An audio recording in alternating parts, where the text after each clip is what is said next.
Hi, everyone. It's Paul Manna here with another episode of Democracy in 5 Minutes. Thanks for tuning in. Today, we'll begin a series of episodes focusing on the role of the military in American democracy, which has been a highly salient topic. Just this week, in fact, President Trump ordered a U.S. military strike on Iran's nuclear facilities. Closer to home, controversy has emerged as U.S. troops have participated in domestic law enforcement activities around immigration policy. I'm hoping these next few episodes will allow you to better understand the military's role in American democracy and how that role intersects with key democratic values. Today's episode is entitled Whose Military? In it, I want to discuss how the Constitution and the nation's laws shape the chain of command in the military and the loyalties of the people who serve. Let's jump in and look first to the U.S. Constitution. References to the military appear in multiple spots in the nation's founding document. One place is Article 2, Section 2, which discusses the president's powers. The very first power that section describes is this. It says, "The president shall be the commander-in-chief of the Army and Navy of the United States and of the militia of the several states when called into the actual service of the United States." Let's consider two things about that idea of the president being the commander-in-chief of the military. First, the fact that it was the first presidential power listed in Article 2 suggests that the authors of the Constitution were giving it a very high priority. Clearly, they recognized the importance of this topic. Second, naming the president commander-in-chief installs the president into the military's chain of command at the very top of the military hierarchy.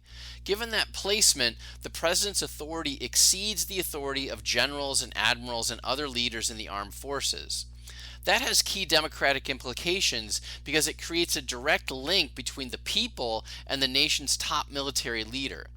By voting for president, then, the people play a role in selecting the chief of the armed forces of the United States. That helps create a guardrail to limit the military's ability to act independently of the people themselves. Still, even though the president is the commander-in-chief, one should be careful not to think of the military as being the president's own personal fighting force. Soldiers in the army aren't, quote, the president's troops, for example. The reason ties in with our last episode where we discussed bureaucratic loyalty. Just as government bureaucrats take an oath before serving, so too do members of the military. Their oath is called an oath of enlistment, and it goes like this.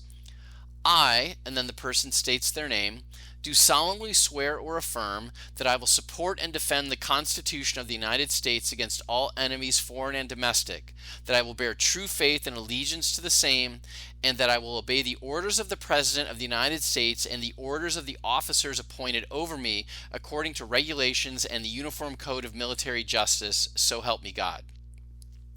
Notice that just like civil servants in the bureaucracy, above all, people enlisting in the military pledge their loyalty to support and defend the Constitution against all enemies. That is their ultimate purpose.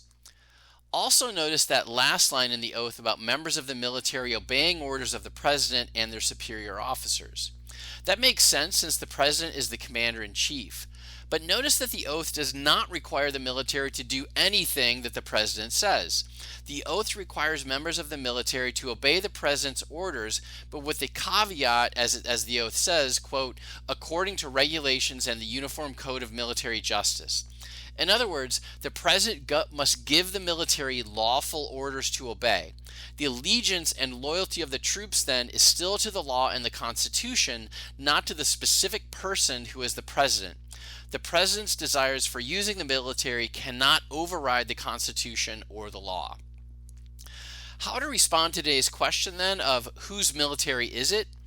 The answer is that it's the nation's military. The military exists to serve the people by defending the Constitution. That's its overall mission in a nutshell.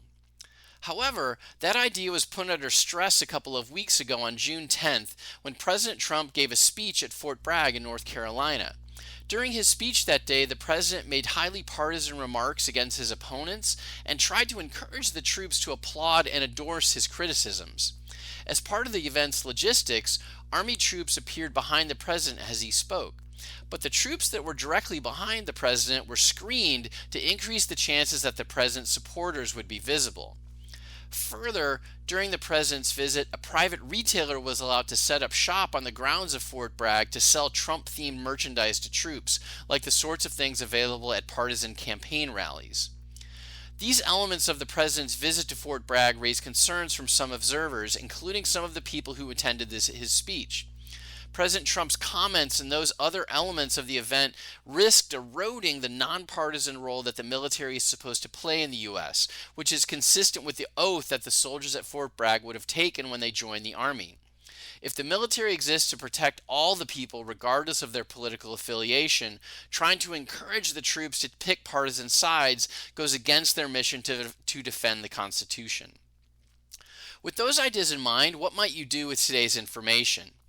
I think you should use it as a measuring stick as you analyze the views of elected officials and others who speak about or write about the American military and its role. To what extent are these people framing the military as a neutral protector of all Americans? Do their comments square with the expectations outlined in the Constitution and the law that govern the military's actions? Or do they seem to be pushing ideas that would politicize the military and erode its nonpartisan role?